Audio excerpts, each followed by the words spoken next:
Okay, we're going to get started. Thank you for being here this morning. You are looking at a united front in San Diego County that is not going to budge. We are here to tell Donald Trump and the CEOs of Exxon, Chevron, and all the major oil companies that our coastline is not for sale.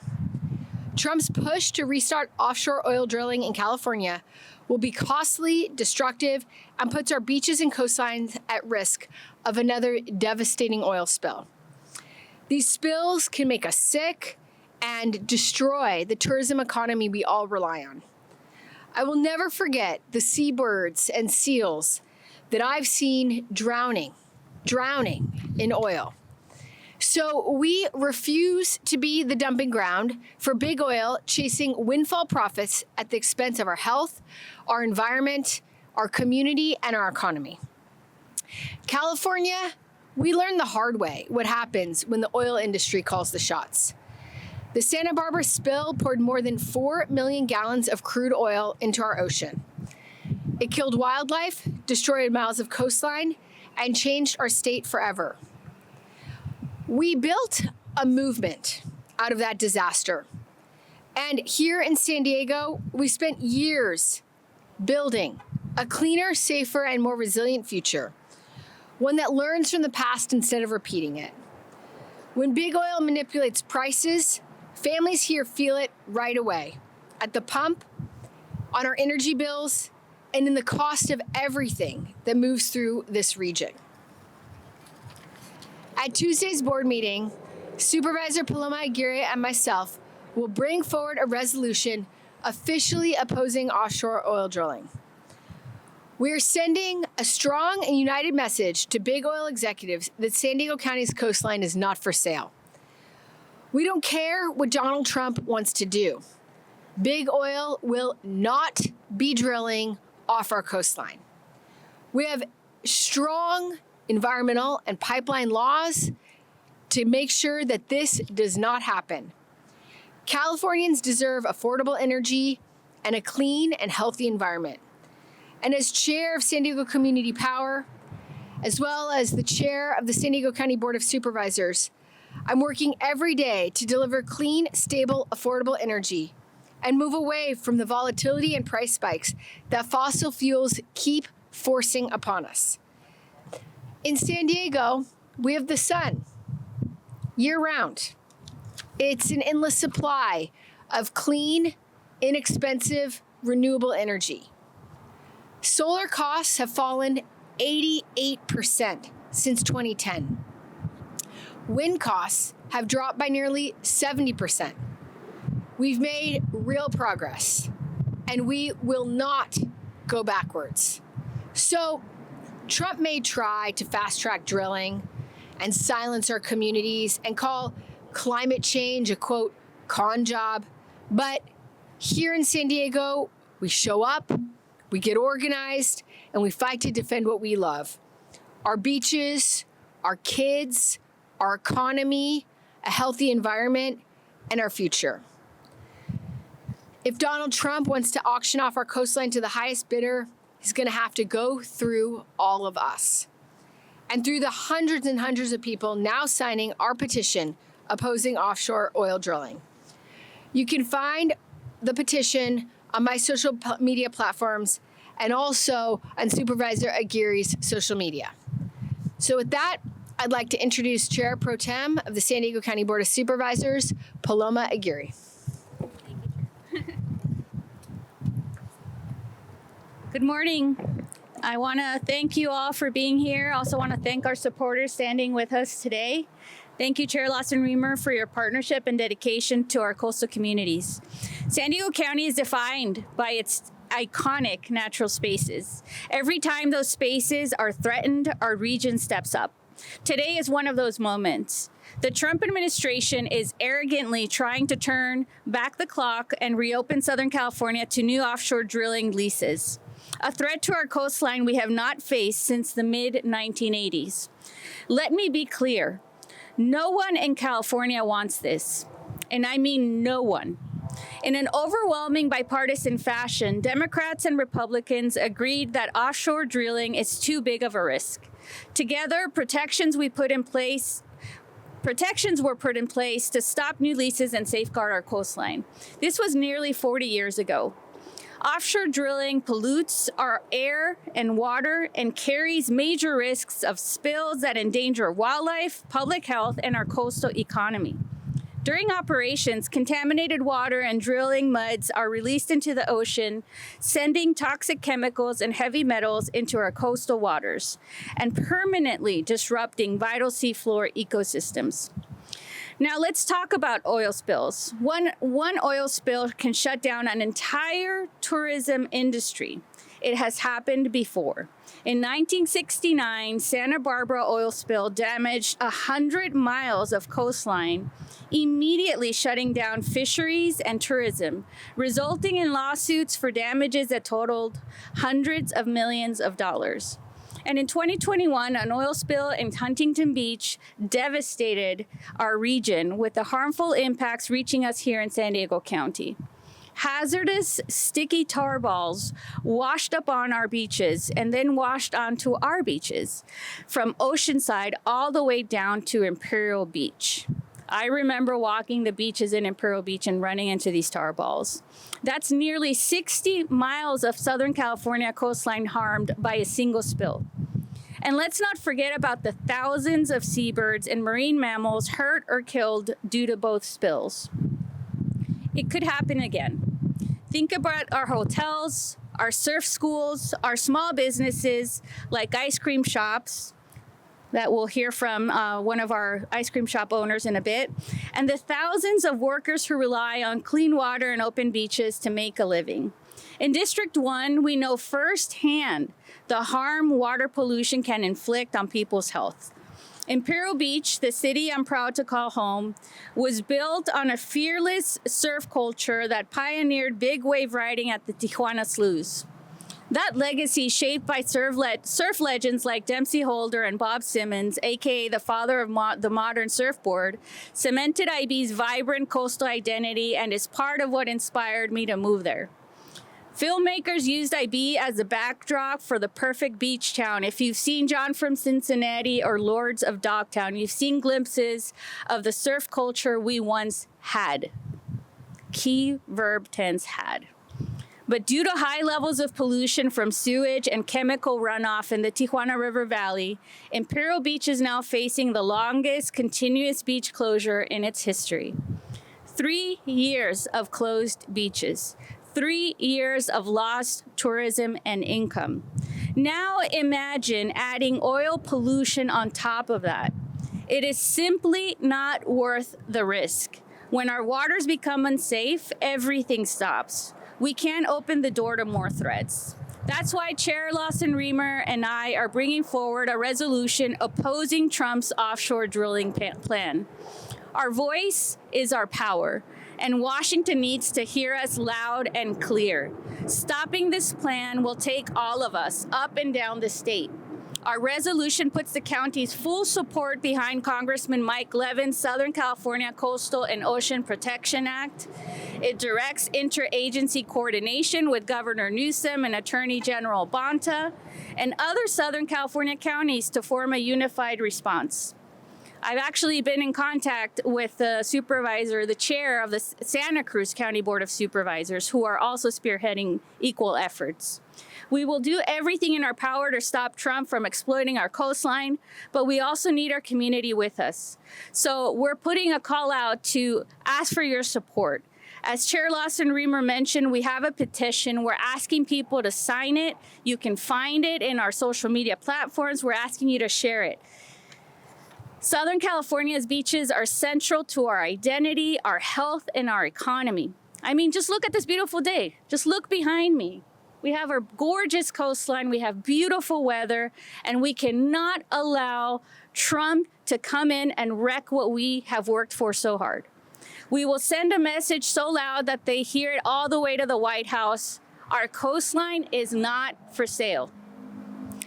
With that, I'm excited to welcome and introduce a very special constituent of mine who has been a fearless leader as a business owner. He is part of the Imperial Beach Chamber of Commerce and brings smiles to Ibetians, especially at a time of darkness, through sharing of ice cream. So I'd like to invite to the podium John Crumley, owner of Cowabunga Ice Cream Shop in Imperial Beach. Thank you. Very sweet.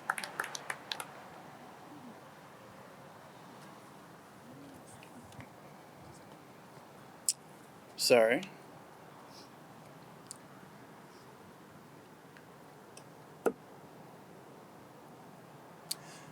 Good morning. Thank you to Supervisor Aguirre and Lawson-Remer. Right in there. It's really important that local businesses get a say in what's happening, and I appreciate the work you're doing to protect our environment. I'm John Crumley, owner of Cowabunga Ice Cream and Coffee in Imperial Beach, and we're right on the pier. I'm not just a business owner, I'm a resident, an active part of this community, and I've seen the changes happen firsthand over the years. Imperial Beach used to be a busy, thriving beach town. Our whole vibe, our identity, our culture, and honestly, our entire economy comes down to one thing: people coming to enjoy the beach. But when the sewage plumes and toxic waste come up from the Tijuana River, that all goes out the window. Our beaches have been closed for over 3 years now. And when the beaches close, the people stop coming. Tourists and locals alike. My sales have dropped 20% or more the last few years. And it's the same story for every business, restaurant, surf shop, and hotel in the area. In San Diego County, the ocean is the attraction. Even on days the beach technically is open, there's still signs out. The smell can be awful, and folks just don't feel safe. So what happens? They go somewhere else, taking their families and their hard-earned dollars with them. We're losing the reputation that we've always relied on, and that's not something you can bounce back from easily. The sewage is already a daily crisis, but we're staring down another long-term threat: offshore drilling. We absolutely have to oppose any push to expand drilling off our coast. A community like Imperial Beach, already dealing with so much environmental damage, simply couldn't take another oil spill on top of everything else. One spill could shut down beaches all along the coastline and wipe out marine life, destroying the very environment we're fighting to protect. We shouldn't gamble our whole coastal future for the short-term profits of fossil fuel extraction. We should be investing in clean water and sustainable solutions. Our businesses, our workers, and our community all depend on clean water. Please keep pushing to secure the funding and international cooperation needed to stop the sewage once and for all. Thank you again for Supervisors Aguirre and Lawson-Remer for your continued work and advocacy.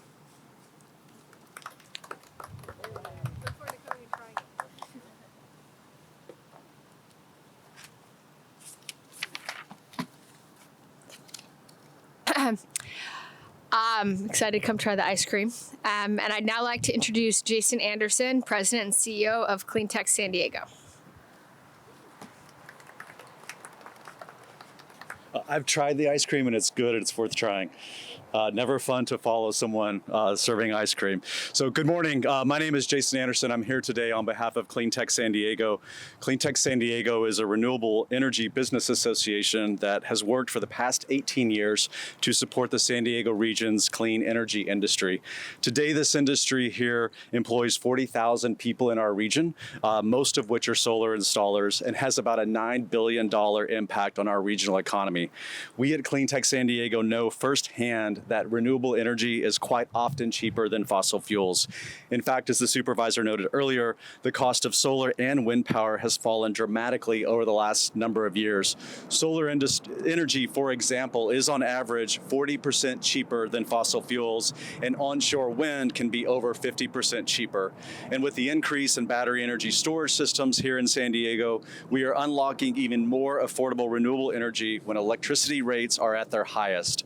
Further, these technologies are ready to be deployed today, much quicker than fossil fuel resources.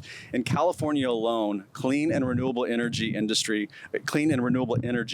already meets nearly 70% of our energy need. And locally, those numbers are also growing as we work to achieve 100% renewable energy goals through organizations like San Diego Community Power and Clean Energy Alliance. These goals are not only helping drive down rates, but they continue to help create jobs in our region. So with that, despite all the ill-informed rhetoric and actions of the current administration, renewable energy will continue to play a key role in the build-out of new power generation, not only here in San Diego and in California, but throughout all of the United States, if only because it makes more economic sense. Supervisor Lawson-Remer, Supervisor Aguirre, thank you so much for your leadership on these issues and for doing what is right on behalf of San Diegans. Thank you.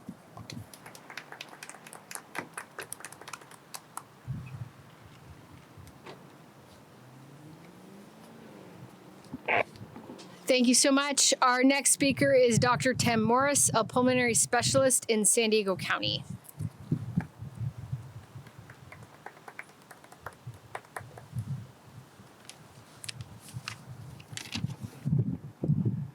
Good morning. Even though I'm the one dressed in white, I'm not the guy with the ice cream store. My name is Tim Morris, and I am a lung doctor and an intensive care unit doctor at the University of California, San Diego. And today I'm representing the American Lung Association in San Diego. I'm the chair of their mission committee, and I'm here to talk with you a little bit about the harmful effects of air pollution on the lungs. Let me start by saying offshore oil drilling in the coastal waters of San Diego, or Southern California, San Diego, is a giant step in the wrong direction. The harmful effects of air pollution have been well known for decades. I remember as a child in San Diego, when my grammar school would close its activities for things that we used to call smog days. So we'd all have to stay inside. And instead of going outside and playing during recess, we would stay in the classroom, sit in our desks, or go to the windows and stare outside at the brown air that made our lungs feel tight and our eyes sting. That was just a fact of life back then. I remember also when beaches in their gift shops would sell tar removal kits, so that when you took a walk on the beach, everybody had to clean the tar off of their feet before they got back in the cars. We've come a long way since then, but we still have far to go. Even now, even in beautiful San Diego, the air pollution count is higher than the national standard. In 2025 alone, we had 80 days of unhealthful levels of smog. That's almost 3 months per year when the very air we breathe was hurting us. The harm is much more than theoretical. For every increase in particulate air pollution, epidemiologists have seen a corresponding increase in mortality, overall mortality, especially death from heart and lung disease and death from lung cancer. Oddly enough, the number of lung cancer deaths attributed to air pollution has increased by almost 30% in the last 20 years. Air pollution is a poison that affects much more than the lungs. Breast cancer, bladder cancer, and prostate cancer have also increased in areas of high pollution. Few of us have been untouched in some way by the tragedy of those types of cancers in our lives. And it's not just lung cancer. San Diego has a large population of patients with COPD. Air pollution increases the risk of population and death from COPD. We see it every day in our emergency departments. During times of higher smog, we have more people with COPD end up in our emergency departments. Air pollution also poses a risk to our children with asthma or those at risk for asthma. When air pollution increases, we see spikes in asthma-related hospital admissions and emergency department visits. Air pollution deteriorates asthma control, even for people that don't have to go into the hospital. It increases the death rates for children with asthma. Death rates. And it makes it more likely that healthy kids will develop asthma. For our kids with asthma, going outside to play can be a gamble. Every day, our patients with asthma and COPD and lung cancer and other illnesses suffer the long-term effects of air pollution. Every day, air pollution puts our neighbors at risk for joining them. For their sake and for our own sake, San Diegans should lead the way towards cleaner air pollution and not backwards. Thank you very much for the opportunity.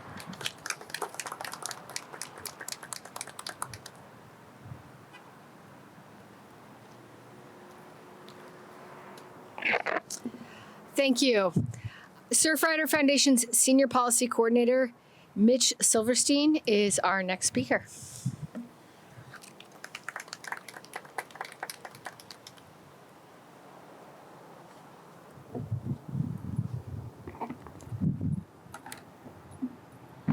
Good morning. My name is Mitch Silverstein, California Policy Senior Coordinator for Surfrider Foundation. Surfrider is dedicated to the protection and enjoyment of the world's ocean, waves, and beaches for all people. First, I'd like to thank Chair Lawson-Remer and Supervisor Aguirre for bringing this resolution against offshore oil drilling to the board. I urge every supervisor to support the resolution and to submit it to BOEM so that county opposition is on the record. Surfrider opposes offshore drilling off the coast of San Diego, California, and everywhere else. Our ocean, beaches, and coastline are vital recreational, economic, and ecological treasures that would be devastated by an expansion of offshore oil drilling. Like thousands of other county residents, I enjoy our coastline almost every day, surfing, paddling, or simply hanging out at the beach. Meanwhile, millions of people from all over the world come here every year to experience the beauty and recreational offerings of the San Diego coastline. Our coast isn't just our pride and joy, it's the central economic driver of our region, and it's under direct threat. In 2015, a corroded pipeline near Santa Barbara spilled 120,000 gallons of crude oil. In 2021, an offshore pipeline leak contaminated Huntington Beach, over 25,000 gallons that killed wildlife, closed beaches and fisheries, and severely damaged Orange County's coastal economy. These weren't freak accidents. They're what happens when we allow offshore drilling. But catastrophic spills are just part of the problem. Even routine offshore drilling operations dump thousands of gallons of toxic drilling muds containing benzene, arsenic, and radioactive materials directly into our ocean. These toxins accumulate in fish, mussels, and other seafood, contaminating the food chain from the bottom up and eventually ending up on our dinner tables. Marine ecosystems suffer devastating impacts. Oil coats seabirds' feathers, destroying their waterproofing and causing hypothermia. Marine mammals inhale toxic fumes and ingest oil while feeding. Critical coastal habitats, kelp forests, eelgrass beds, rocky reefs get smothered by oil and drilling waste. And the damage lasts for decades. We're still finding oil residue from the 1969 Santa Barbara spill in coastal sediments today, over 55 years later. The harm starts even before drilling begins. Seismic blasting used to survey the ocean floor for oil produces underwater explosions louder than a jet engine repeated every 10 seconds for weeks or months. These sonic blasts severely disrupt whales and dolphins that rely on sonar to communicate, navigate, and find food. Studies show seismic surveys can cause marine mammals to abandon critical feeding and breeding areas. Whales and other marine wildlife cannot speak up to protect their home from this disastrous drilling proposal, so it falls on us to speak on their behalf. What makes the proposal especially infuriating is that we don't need this oil. The U.S. is already producing more oil than any country in history. We are a net oil exporter. We became energy independent in 2019. The administration wants to take us backwards. Clean energy already creates more jobs than fossil fuels, but instead of investing in our transition away from dirty fossil fuels, the Trump administration is doubling down on oil and putting the entire California coastline at risk.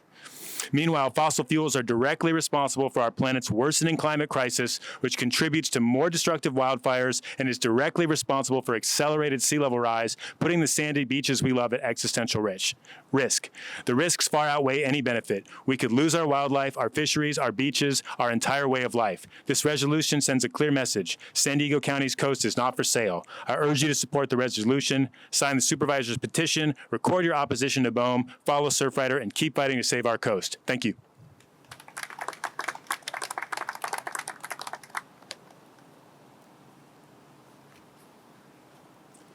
Thank you, Mitch. In closing, now is the time to take action. So please, sign our petitions, get organized, and let's send a strong message to Washington and to the big oil executives who want to make a profit on the backs of our community. Thank you. Thank you for being here, and we're now available for questions. Why don't you all come up and if you want to answer any questions? Yeah. I'm Rob from San Diego Union Tribune. There's already 23 offshore rigs in federal waters in California, 3 in state waters. Does this resolution look to dismantle those or not? The ones that are existing right now? Well, we would love for them all to be gone, but one step at a time.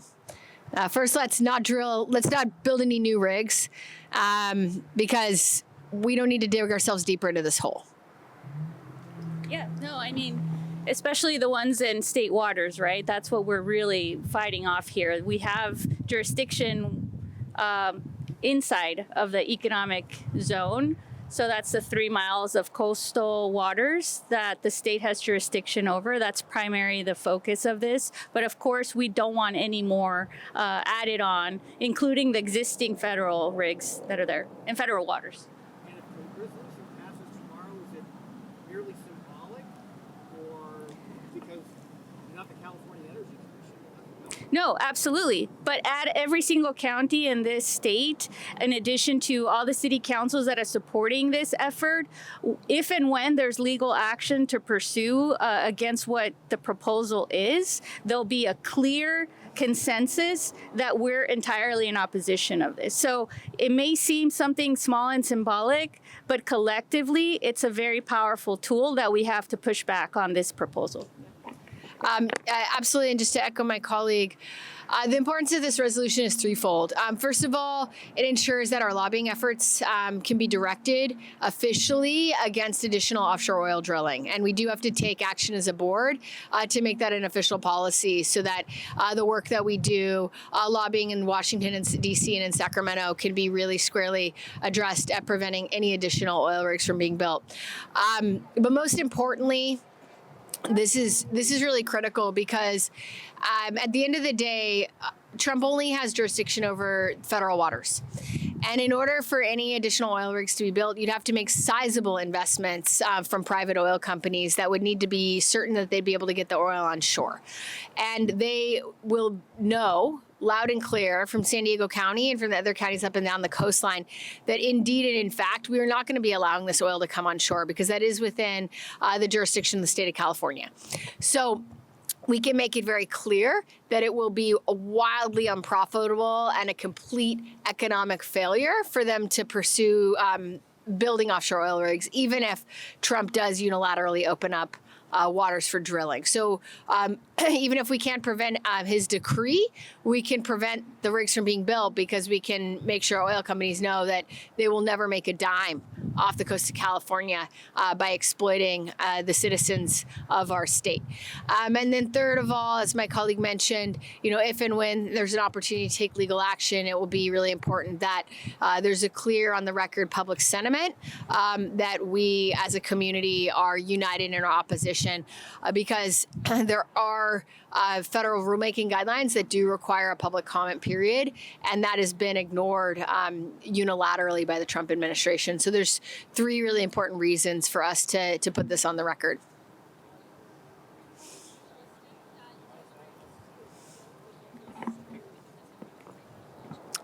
I think these rigs will not be built because we're going to fight and organize to prevent them from getting built, and we're going to win.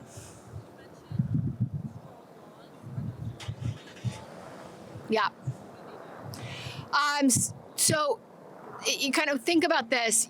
There's jurisdiction, the federal government has jurisdiction in federal waters, but those pipes got to come to shore somewhere. So we have jurisdiction, the state of California, and then some of the municipalities have jurisdiction over the shoreline. That's the state of California, the shoreline.